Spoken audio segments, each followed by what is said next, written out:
오늘 이 시간 우리에게 주시는 하나님의 말씀 역대상 1장 34절에서 42절의 말씀이 되겠습니다. 역대상 1장 34절에서 42절에 있는 말씀 한 목소리로 합독하시겠습니다. 아브라함이 이삭을 낳았으니 이삭의 아들은 에서와 이스라엘이더라. 에서의 아들은 엘리바스와 루엘과 여우스와 얄람과 고라요. 엘리바스의 아들은 대만과 오말과 스비와 가담과 그나스와 딥나와 아말렉이요. 루엘의 아들은 나핫과 세라와 삼마와 미사요. 세일의 아들은 로단과 소발과 시브온과 아나와 디손과 에셀과 디산이요. 로단의 아들은 호리와 호맘이요. 로단의 누이는 딥나요. 소발의 아들은 알란과 미나핫과 에발과 스비와 오남이요. 스브온의 아들은 아야와 아나요. 아나의 아들은 디손이요. 디손의 아들은 하무란과 에스반과 이드란과 그란이요. 에셀의 아들은 빌한과 사아완과 야간이요. 디산의 아들은 우스와 아란이더라. 아멘. 오늘 우리가 함께 읽은 역대상 1장 34절에서 42절에 있는 말씀은 소위 에서의 자손에 관한 기록이 되겠고, 이 기록의 시작은 34절에서 이야기하는 것처럼 아브라함으로부터 시작하는 이제 이스라엘의 후손들에 관한 이야기가 되겠습니다. 1장 1절로부터 33절까지 아브라함 그리고 셈, 노아, 아담으로부터 노아를 거쳐서 그의 아들 셈의 후손인 아브라함, 그리고 그 아브라함의 후손이 이삭이고 이삭으로부터 에서와 이스라엘이 나왔다. 그러면서 이제 이스라엘의 족보를 이제 본격적으로 시작하는 것이 이제 34절로부터 42절인데, 그 아브라함의 후손 즉 이삭의 아들 가운데에서 제일 먼저 이제 에서의 그 후손들에 대한 언급이 오늘 우리가 함께 읽은 34절로부터 42절의 말씀이 되겠습니다. 오늘 주시는 본문 34절을 보게 되면 아브라함이 이삭을 낳았으니 이삭의 아들은 에서와 이스라엘이더라 라고 하는 겁니다. 오늘 주시는 이 34절에 있는 이 본문의 말씀을 보면 아무것도 이상한 것이 없지만, 한 가지 우리가 창세기서에서는 아브라함의 그러니까 손자에 해당하는 이삭의 아들은 에서와 야곱으로 기록이 되어 있습니다. 그런데 이 역대기서에서는 단 두 차례 16장 13절과 16장 17절을 제외하고는 야곱의 이름을 사용하지 않고 이스라엘이라는 이름을 사용하고 있다라고 하는 것입니다. 여기에 초점을 맞춰야 됩니다.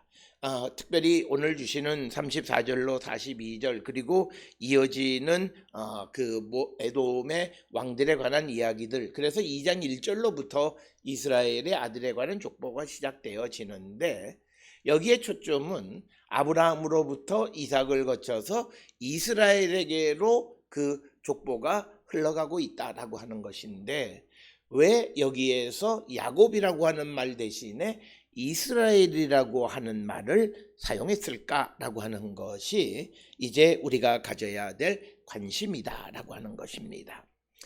야곱이라고 하는 말은 우리가 발꿈치다라고 하는 것, 그리고 또 아카브라고 하는 그 속이다라고 하는 그런 이름과 관계되어져 있습니다. 그렇기 때문에 그 창세기에 기록되어 있는 이야기도 그렇고, 또 그 이름이 가지고 있는 의미도 그렇고, 이 야곱이라고 하는 것이 별로 좋은 의미는 아니다라고 하는 그런 생각. 그러다가 우리가 잘 아는 대로 창세기 32장 28절이나 35장 10절에서 야곱이 삼촌 라반의 집에서 다시 고향으로 돌아오는 과정 속에서 하나님께서 그의 이름을 이제 야곱에서 이스라엘로 바꾸어 주셨다라고 하는 겁니다. 자, 창세기에 기록되어 있는 야곱이 삼촌 라반의 집에 가 있다가 다시 돌아오는 것에 대해서 이스라엘 역사 가운데에서 그것을 어떻게 이해하냐면, 유다 왕국 말기에 유다가 망하고 왕과 일부 백성들이 바벨론 포로로 잡혀가는 상황, 그래서 70년 동안 머물러 있다가 다시 하나님에 의해서 고향으로 돌아오는 사건, 즉 귀한 사건, 바로 이것을 야곱이 삼촌 라반의 집에 갔다가 20여 년 후에 다시 돌아오는 이야기와 유비적으로 이해해야 합니다. 그 이야기는 뭐냐면, 우리가 바벨론 포로로 잡혀갔던 사람들에게 있어서 가장 큰 문제점은 뭐냐면, 그들이 일단 바벨론으로 간 것은 하나님의 심판, 그들의 범죄함으로 말미암은 하나님의 심판을 받은 자들이고,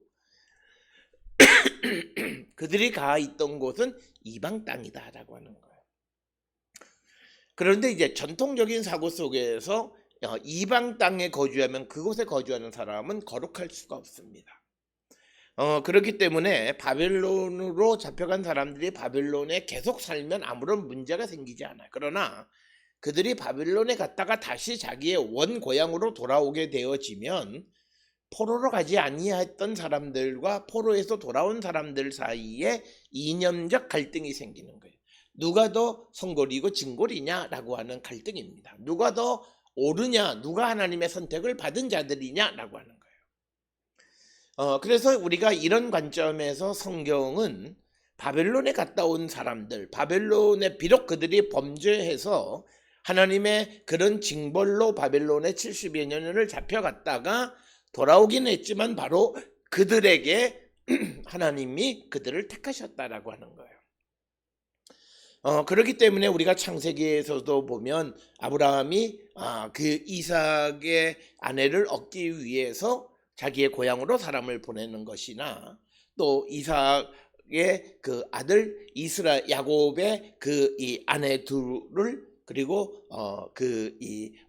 시녀 둘, 그래서 4명의 아이를 낳아주는데 모두가 다 그 가나안 여인이 아니다라고 하는, 그래서 이것은 뭐냐면 바벨론 포로를 갔다 온 사람들이 비록 그들이 이방 땅에 거주하는 그런 삶을 살기는 했지만, 그러나 그들을 하나님이 택하셨다라고 하는 것입니다.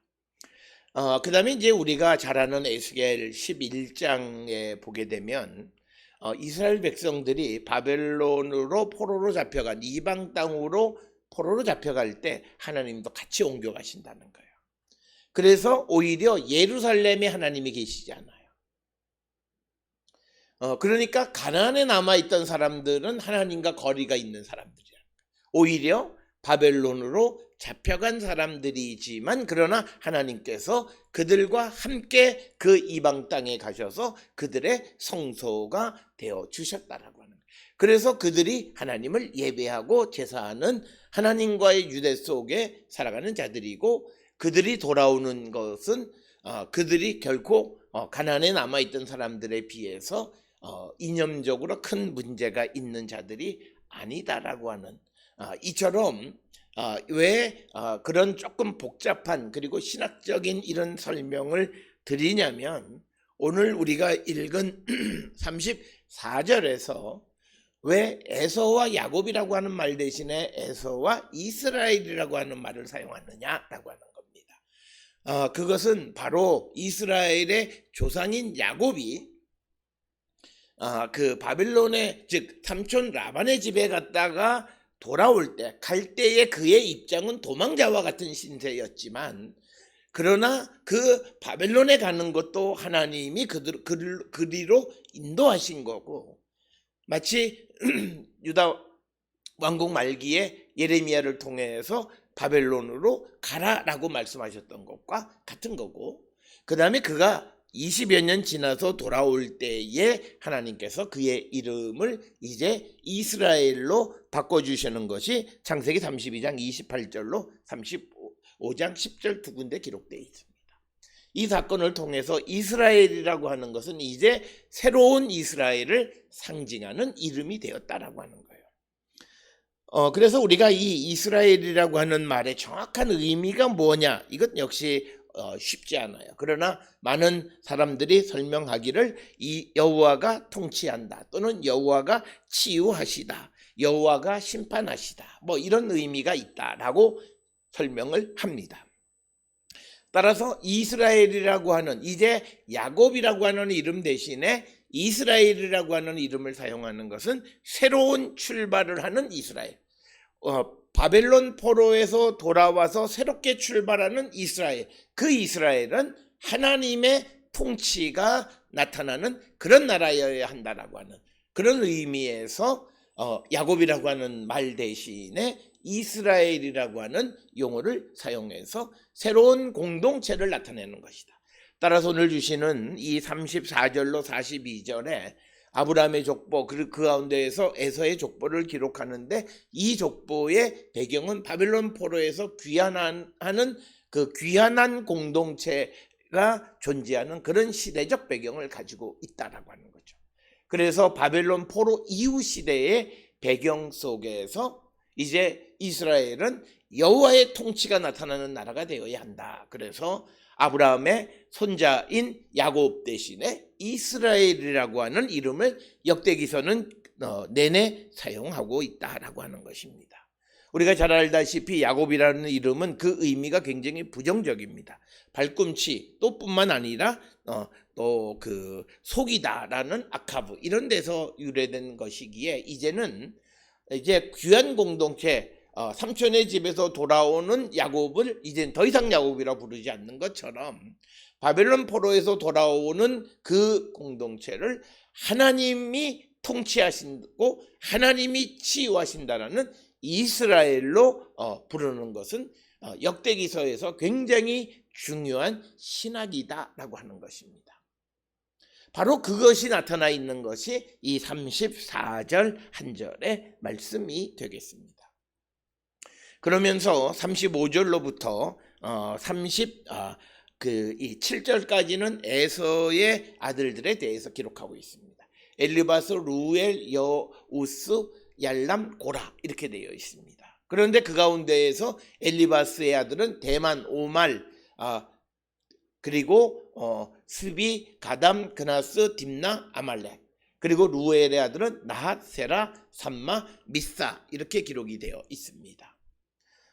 그래서 우리가 그 각각의 나라 엘리바스라고 하는 것은 창세기 36장 5절에 의하면 오홀리바가 여우스, 얄람, 그리고 고라를 낳았다라고 하는 그런 것을 우리가 볼 수 있는데, 엘리바스의 의미는 하나님은 순금이다, 엘리바스, 또는 하나님은 정복자이시다, 뭐 이런 의미를 가지고 있는 이름이 되겠고, 또 여우스라고 하는 것은 하나님의 도우심이라고, 하나님이 도우시기를, 이런 뜻.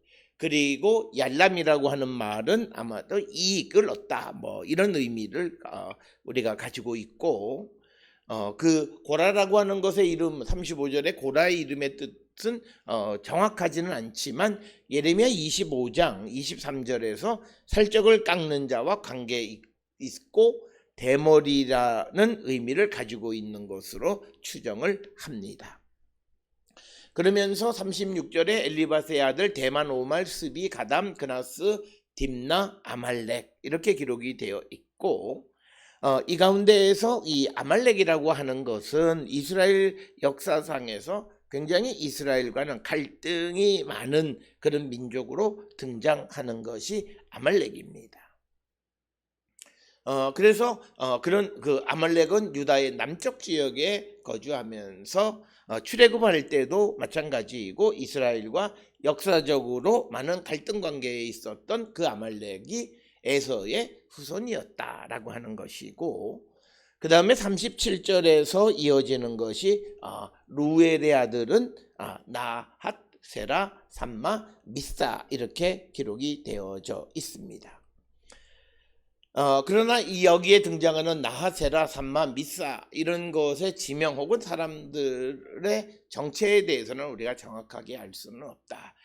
단지 35절로에 나오는 에서의 아들들에 대한 기록이 언급은 되어져 있기는 하지만 그러나 그것의 정체를 정확하게 지역을 정확하게 알기는 어렵고 몇몇 장소 딥나나 아말렉 같은 것을 통해서 보면 유다의 남쪽 지역에 거주하고 있었던 사람이었다라고 추정을 할 수 있는 그런 것이 에서의 아들들이 되겠고, 그런데 이제 우리에게 문제점은 38절이 우리에게 문제가 됩니다.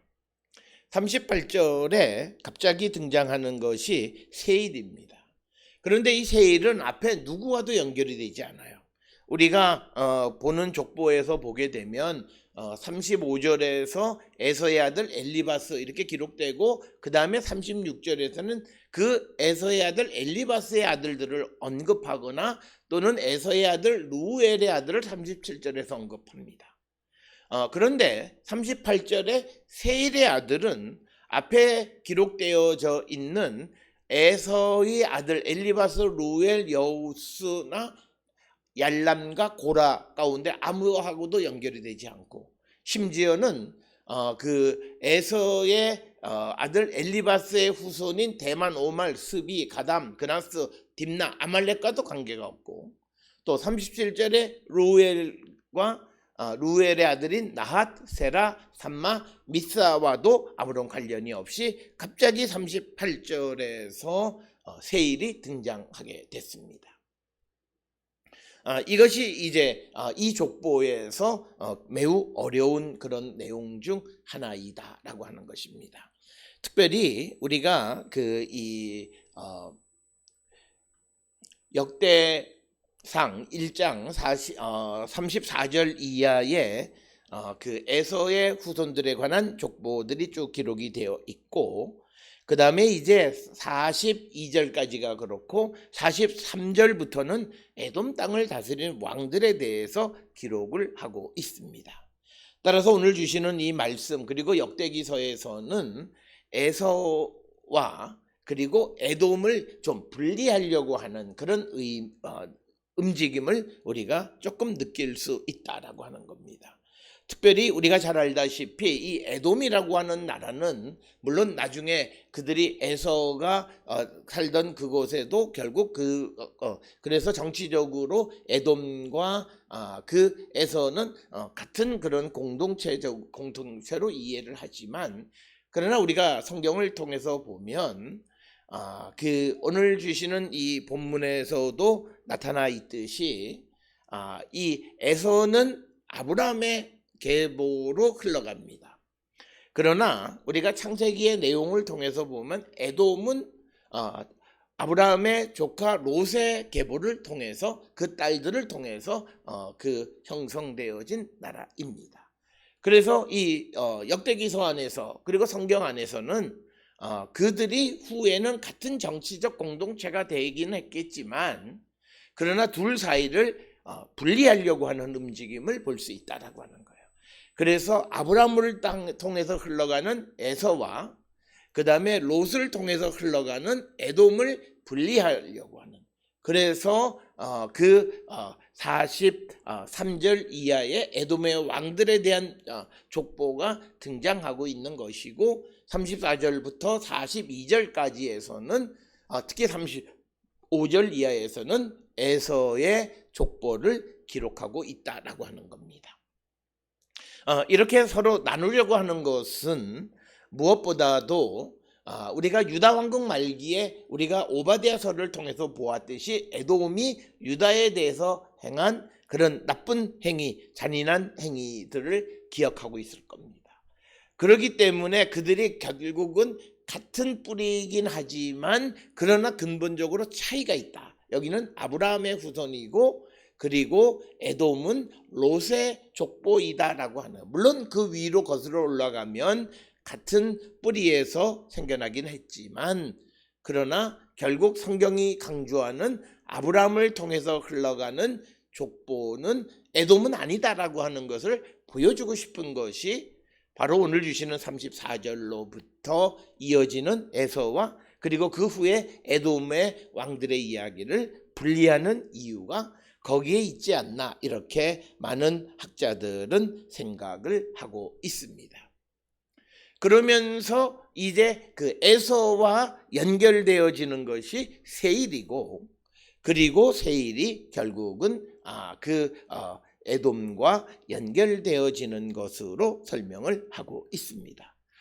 그래서 많은 주석가들은 에서는 에돔보다는 세일과 연결되어졌다, 이렇게 설명을 하고, 세일이라고 하는 것은 요단 동편 남쪽 지역의 고원지대 알아라바 지역을 중심으로 세력을 가지고 있었던 그런 정치적 공동체가 바로 세일이었다. 그래서 오늘 주시는 이 본문의 말씀에서 아무런 인과관계 없이 세일의 아들이 갑자기 쭉 등장하는 것은 에서와 세일을 연결시키려고 하는 이 역대기 역사가의 신학이 잘 나타나 있는 것이다 라고 하는 겁니다. 그래서 남쪽 요단 동편 남쪽 에돔이라고 하는 나라를 이끌어가는 그 형성하는 데 있어서 그 흐름이 에서로부터 세일을 통해서 흘러가는 것처럼 기록하고 있다. 그래서 이것은 아브라함의 계보와 에돔이 창세기에 기록되어 있는 롯의 후손과는 차이를 두려고 하는 역대기 역사의 신학을 우리가 알아볼 수 있다, 이렇게 설명하고 있습니다. 그래서 세일의 아들들에 대해서 로단, 소발, 시브온, 아나, 디손, 에셀, 디산, 그 다음에 이제 또 그 세일의 아들 로단의 아들 39절에 로단의 아들은 호리, 호맘, 또 로단의 루이는 딥나, 그 다음에 세일 38절 세일의 아들 두 번째 아들 소발의 아들들은 40절에 알냔, 마나핫, 에발, 스비, 오남, 그리고 시브온의 아들은 또 아야, 아나, 그리고 아나의 아들은 디손, 그리고 디손의 아들은 아므란과 에스반과 이드란과 그란이고, 그 다음에 이제 에셀의 아들은 빌한, 사아완, 야간이고, 디산의 아들은 우스와 아란이더라라고 해서 이제 세일의 족보를 기록하고 있는 것이 되겠습니다. 오늘 주시는 본문의 38절로부터 세일의 아들들의 명단들이 등장하는데, 여기에 등장하는 그 지명 혹은 인명, 그들이 정확하게 어느 지역인가는 우리가 다 지명을 어디라고 밝힐 수는 없지만, 전반적으로 세일의 아들들이 거주하고 있는 그런 지역들은 요단 동편 그 남쪽의 고원지대, 대략 해발 800에서 1200m 사이의 그 지역, 그리고 아라바라고 하는 그 근처 지역에서 세력을 확장하고 있었던 자들이다라고 하는 것을 우리에게 보여주고 있습니다. 그래서 오늘 주시는 본문에서 에서와 세일을 연결시키면서 그 세일이 지배했던 그 지역, 결국은 이 시대의 정치적 공동체로서의 이름은 에돔이지만, 에돔이라고 하는 이름을 밝히기 싫어서 세일이라고 하는 그 이름을 통해서 그 에서와 세일을 연결시키면서 굳이 에돔이라고 하는 것을 그 에서와 연결하지 않으려고 하는 그런 의도를 우리에게 보여주는 것이 오늘 38절로부터 42절에 세일의 아들에 관한 족보가 갑자기 등장하게 된 이유이다라고 설명을 합니다. 따라서 오늘 주시는 이 에서의 아들들에 관한 족보 역시도 굉장히 신학적인 의도가 있는 것이고, 당시의 역사적 정황을 그대로 묘사하고 있는, 그래서 바로 시작하는 34절에 아브라함의 아들 이삭의 후손인 에서와 야곱이라고 하는, 야곱 대신에 이스라엘이라고 하는 그 개명된 이름을 사용하는 것도 고도의 신학적인 목적을 가지고 있는 그런 표현이다라고 하는 것입니다. 따라서 오늘 주시는 이런 표현들을 통해서 결국은 보여주고자 하는 것은 하나님께서 세상을 지배하고 통치하시고 세상의 모든 것을 이끌어 가시는 것임을 나타내면서 그 이스라엘 백성들에게 부정적이거나 반대 역사를 반대 역사를 행하는 그런 사람들도 족보 안으로 포함하기 위한 그런 장치들을 사용하고 있고, 그래서 38절 같은 세일이라고 하는 그 아들의 족보가 나타나는 것은 바로 그런 이유이다라고 하는 것입니다. 오늘 주시는 본문을 통해서 우리는 이런 족보와 같이 그냥 사람 이름만 나열되어져 있는 이런 무미건조한 것처럼 보이는 이런 족보 속에서도 하나님의 섭리를 발견할 줄 알고, 그리고 이 족보를 통해서 우리에게 보여주고자 하는 것은 바로 아브라함의 후손인 그 이스라엘은 이제는 하나님의 통치와 하나님의 지배 속에 살아가는 새로운 공동체로서 이스라엘을 언급하는, 그래서 과거의 이스라엘인 야곱을 의미하는 것이 아니라 이제 새로운 이스라엘, 하나님이 통치하시는 이스라엘을 상징하기 위해서 34절의 족보에서 이삭의 아들 에서와 야곱 대신에 에서와 이스라엘이라고 하는 이름을 사용했다라고 하는 것을 우리가 기억하시면 되겠고, 그러면서 에서와 에돔을 연결하기보다는 에서와 세일을 연결함으로써